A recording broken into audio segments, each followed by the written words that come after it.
जैसे कि एडिसन ने अगर पहला बल्ब बनाया है तो उसको हम ये कैसे बताएंगे कि तुम्हें इस वक्त चालू होना है या इस वक्त बंद होना है।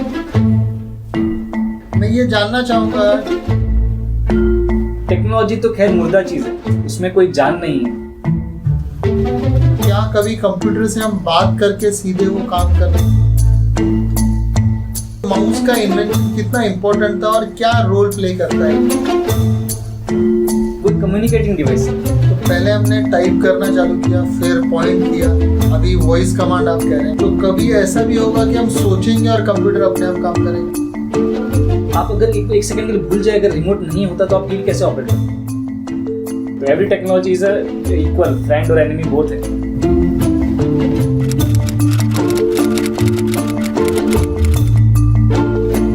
आज जो करंट में टेक्नोलॉजी है, जैसे मोबाइल फोन्स, कंप्यूटर्स, कैमरास, उनका और हमारा इंटरेक्शन इतना जो सहज हुआ है, वो किस कारण से या कौन सा डिज़ाइन एस्पेक्ट है जिसकी वजह से इतनी सहजता से हम उनसे कम्युनिकेट करते हैं, इसी के बारे में और मालूम करते हैं प्रवीण जी से। नमस्ते प्रवीण। नमस्ते। तो पहला सवाल मैं यही करूँगा प्रवीण जी। कि क्या एस्पेक्ट है कि आज हम टेक्नोलॉजी जैसे कंप्यूटर्स, मोबाइल को एक दोस्त या फैमिली मेम्बर ही समझते हैं? सबसे पहला तो इम्पोर्टेंट ये था कि उससे कम्युनिकेट कर पाना। यानी कि आज अगर हम दोनों बैठ के बातें कर रहे हैं, यही अगर आप सिचुएशन इमेजिन कीजिए जब टेक्नोलॉजी नहीं था, तो हम एक दूसरे के साथ कैसे कंफर्ट लेवल में आ जाते थे बातें करने से। अगर टेक्नोलॉजी तो खैर मुर्दा चीज़ है, उसमें कोई जान नहीं है, तो जब तक हम उसके साथ इंटरेक्ट नहीं करेंगे तब तक हमारा उसके साथ कोई रैपो ही नहीं बन सकता। एंड टेक्नोलॉजी इन इटसेल्फ खुद कुछ करती नहीं थी। इनफैक्ट अभी जब तक AI आया है तब तो खुद से चीज़ें वो कर सकती है, लेकिन फिर भी उसको प्रोग्राम करना पड़ता है वो करने के लिए। लेकिन एट द वेरी स्टार्ट जो भी टेक प्रोडक्ट्स बन भी रहे थे, उसको खुद से वो कुछ नहीं कर सकते थे without the help of any human. मैं समझ सकता हूँ। जैसे कि शुरू में हमने सुना था कि बहुत बड़ा कंप्यूटर की जो साइज थी वो बहुत बड़ी थी, एक रूम जितनी थी। तो उसे इंटरैक्ट करने के लिए कंप्यूटर से हमने अपने लिए क्या साधन डिज़ाइन किए हैं? इनफैक्ट ये तो काफ़ी बड़ा अचीवमेंट था उस समय। उससे भी पहले की अगर अपन टेक्नोलॉजी की बात करें जिसमें ह्यूमन इंटरेक्शन इन्वॉल्व था, वो था एक नॉर्मल बल्ब। इमेजिन कीजिए आप, जैसे कि एडिसन ने अगर पहला बल्ब बनाया है तो उसको हम ये कैसे बताएंगे कि तुम्हें इस वक्त चालू होना है या इस वक्त बंद होना है। सही। अगर मुझे पूरा दिन भर तो बल्ब यूज़ नहीं करना है, the first interaction was that only a button. जैसे ऑन करूँगा तब वो चलना चाहिए और इसको ऑफ कर दूंगा तब वो बंद होना चाहिए। This is the very basic form of communicating to an electronic equipment. आज भी डेट पे वैसे टेक्नोलॉजी वैसे ही काम करती है, कोई मतलब बहुत ज़्यादा उसमें बदल नहीं आया है। Ultimately it's on end of segmentation only.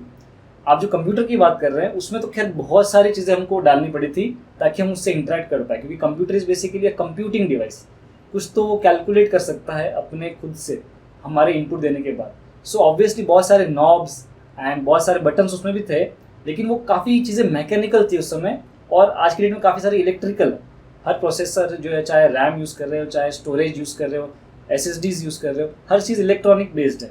और पहले वो सब मैकेनिकल या वैक्यूम बेस्ड थी, यानी कि हम कुछ बटन दबाएंगे तब जाके वो वहाँ पे स्टोरेज या फिर किसी डेटा को स्टोर करेगा या फिर उस चीज़ को कैलकुलेट करेगा। तो वो सारा चीज़ मैकेनिकल है, यानी मैं इलेक्ट्रिक करंट दे रहा हूँ उसको बटन दबाने के बाद, तब जाके वो उसको स्टोर करेगा, अदरवाइज नहीं करेगा। तो अभी अगर वही ज़माना रहता तो आज कंप्यूटर इतने फेमस नहीं होते या घर घर में नहीं आते। तो घर घर में आने के लिए ये बहुत ज़रूरी था। मैं ये जानना चाहूँगा कि जो हमारे पास तो एक CPU मशीन होता है। हाँ। एक्चुअली कम्युनिकेट मेरे ख्याल से तो स्क्रीन से करते हैं हम, लेकिन एक्चुअली अंदर तो मशीन है जिससे करना चाहिए हमें। करेक्ट। तो उसे करने के लिए हमें जो इंटरफेस दिया है, जो है हमारे हाथ में, वो एक कीबोर्ड है और एक माउस है। करेक्ट। तो एक्चुअली ये माउस का इन्वेंशन कितना इम्पोर्टेंट था और क्या रोल प्ले करता है ये? माउस का इन्वेंशन तो उसका रिक्वायरमेंट कब आया, अगर उसकी बात करें, जैसे आप कह रहे थे ना कि डिस्प्ले भी जो है वो एक कम्युनिकेटिंग डिवाइस है। बेसिकली कंप्यूटर को काम करने के लिए डिस्प्ले नहीं चाहिए उसको खुद के लिए, वो डिस्प्ले हमें अपने लिए चाहिए ताकि हम कंप्यूटर देख सके हम क्या एक्चुअली कंप्यूटर कर रहा है। बराबर। एक बेसिक अगर मैं अपने स्कूल के ज़माने की बात करूं तो कंप्यूटर की किताब होती थी, उसमें 2 तरीके के इक्विपमेंट्स बताए जाते थे एक कंप्यूटर के अंदर। एक इनपुट डिवाइस होता है, एक आउटपुट डिवाइस होता है। सो आज हम स्पेसिफिकली इनपुट डिवाइसेस की बात कर रहे हैं, जैसे कि कीबोर्ड और माउस आप बता रहे हैं, और display is an output device, यानी कि कंप्यूटर कर क्या रहा है, मतलब अवर एक्शन के लिए वो क्या रिएक्शन दे रहा है वो उसे देखने के लिए। अदरवाइज ये तीनों ही चीज़ें वैसे तो किसी काम की नहीं, कंप्यूटर की खुद के काम करने के लिए। आप माउस का बोल रहे थे, माउस तो क्या है कि तब तक यूज़फुल नहीं था जब तक हमारे पास नेविगेट करने के लिए मुश्किल चीज़ें नहीं थी। यानी कि पहले तो सिर्फ कमांड लाइन टूल्स ही चलते थे, यानी कि हमको सिर्फ कीबोर्ड पे टाइप करना है और एंटर दबाना है या ऊपर नीचे जाना है, तो फिर वो हम कीबोर्ड से ही कर पा रहे थे सारी चीज़ें। लेकिन वो तब चीज़ें कॉम्प्लिकेट हो गई जब हमने अपने ग्राफिकल जो इंटरफेसेस हैं वो डेवलप ज़्यादा कर दिए, यानी एक स्क्रीन के ऊपर मैक्सिमम चीज़ें दिखाने की कोशिश की और उसको मैक्सिमम जगह पे हमें क्लिक करना है या ऑपरेट करना है चीज़ें, तो वो अकेला कीबोर्ड नहीं कर सकता है। हमें पॉइंटिंग डिवाइस का जरूरत होता है, यानी हम जाके वहाँ पे उंगली रख सके, जैसे कि अगर तब टच स्क्रीन होता तो हम वही चाहते थे कि वहाँ पर जाके टच हो जाए, पर वो टच स्क्रीन टेक्नोलॉजी नहीं था, तो उसका जो जगह था वो माउस ने ले लिया था उस समय। एंड ये आई थिंक 1960s के आसपास में डगलस एंगलबार्ट ने इन्वेंट किया था पहला माउस, जो कि वुडन का एक छोटा सा डब्बा जैसा था, वो एक्स एंड वाई एक्सिस में चलता था, यानी कि एक टाइम पे आप उसको सिर्फ या तो लेफ्ट राइट मूव कर सकते थे या तो हॉरिजॉन्टली या वर्टिकली ही मूव कर सकते थे। तो आपने एक बार राइट में कर दिया, फिर एक बार ऊपर कर दिया और उसके ऊपर टच कर सकते हैं। बट अदरवाइज वर्किंग जो है वो आज के माउस जैसे ही है, मतलब वो पॉइंट के जैसा ऐड करता है और जहाँ पे आप क्लिक करते हो वहाँ पे वो रिस्पॉन्ड करता है बेसिकली। मैंने ऑटोकैड में काम किया है, ऑटोकैड 10-12 में, तब हम कमांड से देते थे हर चीज़, अभी बाद में ड्रैग हुआ, लेकिन फिर भी वो जो मैंने लिखा है, से मैंने लाइन लिखा है, तो कंप्यूटर को कैसे समझता है कि मैंने लाइन हिला या नहीं लिखा? ये ना एक्चुअली सवाल बहुत लोगों के मन में आता ही नहीं है, जैसे आपके दिमाग में आया क्योंकि यू हैड वंडर्ड कि वो कैसे काम करता है। बहुत लोगों को इससे कोई लेना देना नहीं होता है, वो तो बहुत ऑब्वियस समझते हैं इसको कि मैं जब एल दबा रहा हूँ तो एल ही आएगा और क्या आएगा। लेकिन for keyboard it is not the same. Keyboard के लिए वो जस्ट एक कोड है जो वो ट्रांसमिट करता है आपके कीबोर्ड से लेकर एक कंप्यूटर तक। फॉर एग्जांपल, अगर ई बटन से आप एक्सपेक्ट करते हो कि आपके मॉनिटर पे भी ई आना चाहिए, वो आप एक्सपेक्ट कर रहे हो क्योंकि it is obvious for you, पर कीबोर्ड के लिए ऑब्वियस नहीं है। कीबोर्ड को मुझे बताना पड़ता है, भाई जब ई दबाया जाएगा तो तू स्क्रीन पे ई ही दिखाना। Keyboard doesn't know E is pressed, मतलब उसके लिए लैंग्वेज क्या है, 0 and 1, 1 सेकेंड बाइनरी लैंग्वेज है। वो 0 and 1 में कुछ तो मैसेज पास ऑन करेगा ऑपरेटिंग सिस्टम को, ऑपरेटिंग सिस्टम विल डिसाइड कि उसकी ई का करना क्या है, ई ही दिखाना है कि कुछ और करना है।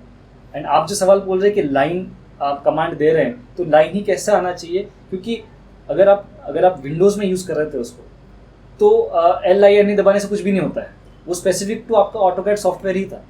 सो your software is programmed in such a way to interpret keyboards का language in another way apart from its regular way of communicating with the operating system. तो वो बोलेगा कि जो कीबोर्ड से ये कोड आएगा जब, तो तू नॉर्मल काम मत करना अपना, मेरे को ये काम करके देना। सो बेसिकली कीबोर्ड के सारे buttons are program by one certain code, जो कोड सिर्फ उसके ऑपरेटिंग सिस्टम को समझता है, हमारे लिए वो महत्व का नहीं है वैसे देखा जाए तो। और जब हम ड्राइंग्स बनाते हैं तो जो 2D स्क्रीन है उसमें 3 डायमेंशनल कैसे वो कमांड ले लेता है?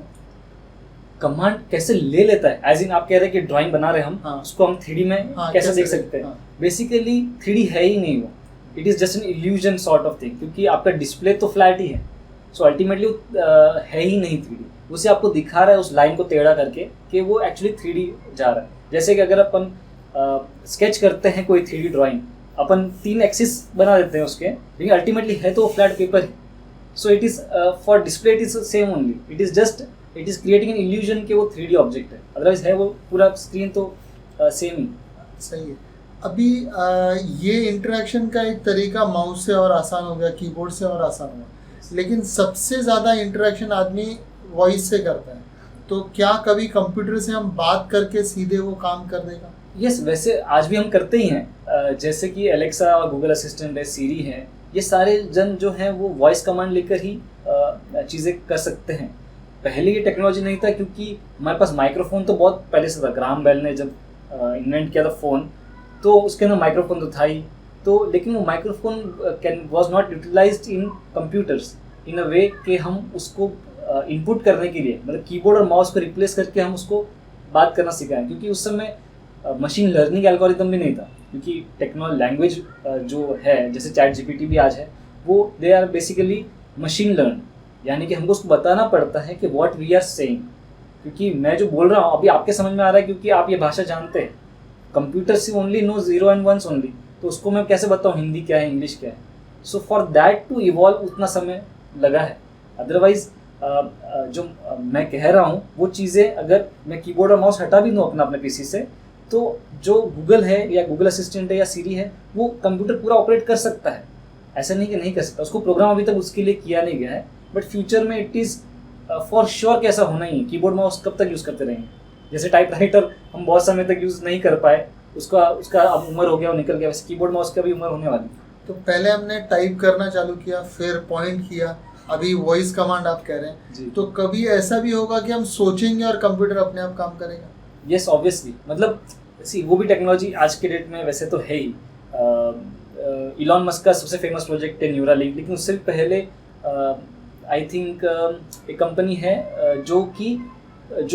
मतलब अगर कोई फिजिकल हमारे अंदर डिसेबिलिटी है तो उस डिसेबिलिटी को सॉल्व करने के लिए पहले से ही लोगों ने ऐसे डिवाइसेस चालू कर दिए हैं बनाना, जो कि बेसिकली प्रोस्थेटिक आर्म्स अगर यूज कैसे करेंगे जब हम we are not eligible enough to use certain things because अपना command to your fingers and exactly ultimately वो न्यूरॉन्स हैं जो डिसाइड कर रहे हैं कि करना क्या है, and that is converting into our sensors और अपने जो भी चीज़ें वहाँ तो मैसेज पहुँचा रहा है, वो मैसेज ही पास नहीं हो रहा, वो एक इशू था।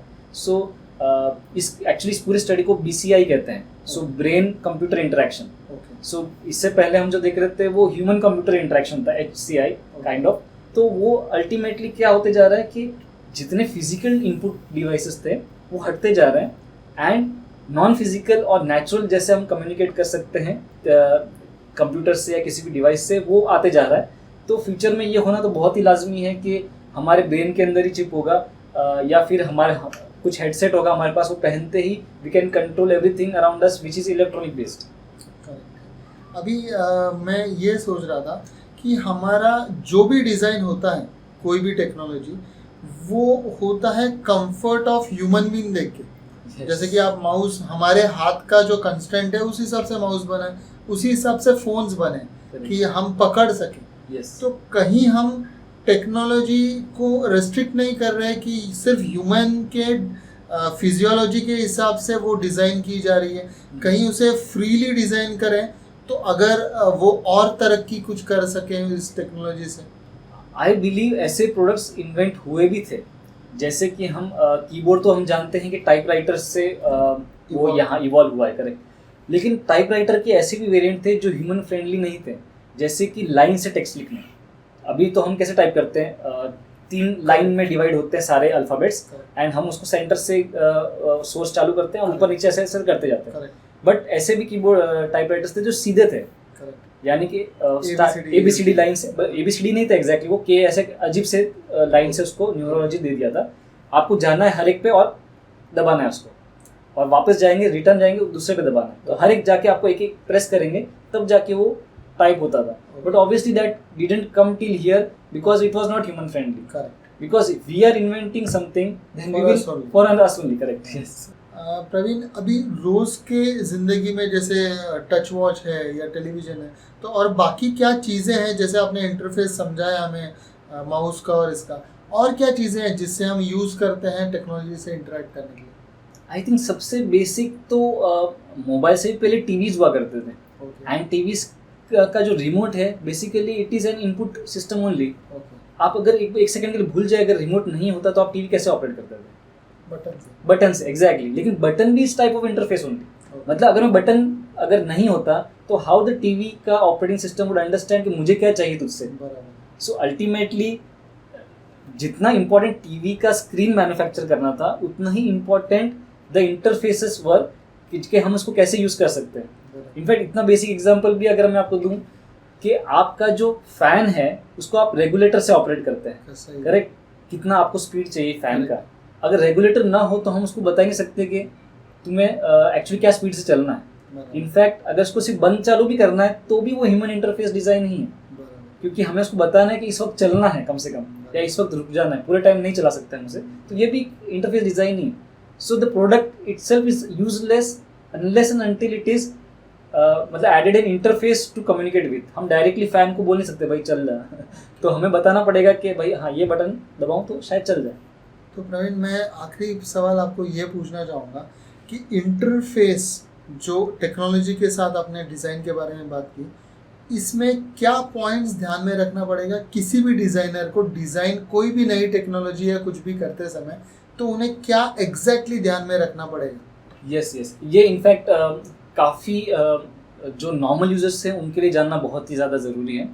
कोई भी टेक्नोलॉजी जो अब तक इवॉल्व हुआ है और जो सक्सेसफुल हुआ है वो बेसिकली इसी वजह से हुआ, जैसे हमने टाइपराइटर का एग्जांपल दिया कि it was comfortable for humans to use.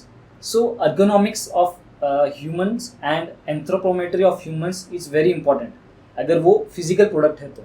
जैसे कि अगर कीबोर्ड तभी सक्सेसफुल हुआ जब वो बहुत ज़्यादा फ्लूइडली हम उसको यूज़ कर पा रहे थे और अपने हाथ में वो सारे उंगलियों पे उसको नचा पा रहे थे। और माउस तभी जाके सक्सेसफुल हुआ जब जाके अपने पाम्स के अंदर बैठ जा रहा था। ऐसे भी माउस थे जो बहुत बड़े बड़े थे, इनफैक्ट ऐसे भी थे जो ट्रैक बॉल बेस्ड थे, यानी कि एक बॉल है उसको हम रोटेट करते जाएंगे तो वो अपना जो पॉइंटर है वो मूव करेगा उस जगह पे, but it didn't become successful, right? Because ultimately what is comfortable to us we use that product. वैसे ही ये तो फिजिकल प्रोडक्ट्स की बात कर रहे हैं हम। अगर कोई प्रोडक्ट जस्ट नॉन फिजिकल है, जैसे कि आज हम VR यूज़ करते हैं, सो VR में हमारे पास कंट्रोलर्स होते हैं यूज़ करने के लिए, हमको कैसे नेविगेट करना है उसके साथ, बट विदाउट कंट्रोलर भी उसको यूज़ किया जा सकता है। यानी कि सिर्फ हम अपनी उंगलियों से कुछ तो इशारे करें एंड वो ऑटोमेटिकली जाके ये हो सकता है। So this is coming towards more natural way of interacting with the computer, because keyboard and mouse ultimately natural थे नहीं अपने पास, it were invented and forced upon us कि आपको ये यूज करना ही पड़ेगा, otherwise you can not communicate with. Naturally speaking जैसे आपने वो एग्जांपल बताया कि हम बोलेंगे और कर देगा, दैट इज वेरी नेचुरल। हम हाथ हिलाएंगे जाके चलो करके आ जाए, तो we are, it is very natural to us. And making lazy is thinking और काम हो जाए।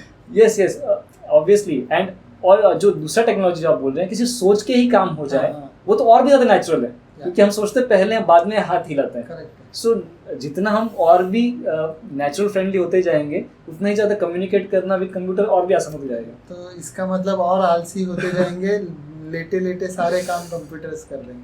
हाँ, ये तो आप कह ही सकते हो। Every technology is equal, friend और एनिमी बोथ है।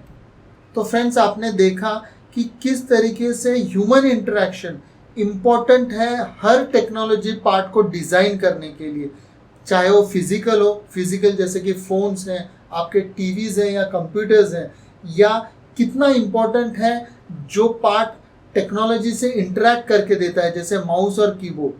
तो ऐसे ही और इंटरेस्टिंग टेक्नोलॉजिकल फैक्ट्स और डिज़ाइन एस्पेक्ट्स के लिए stay tune to on design.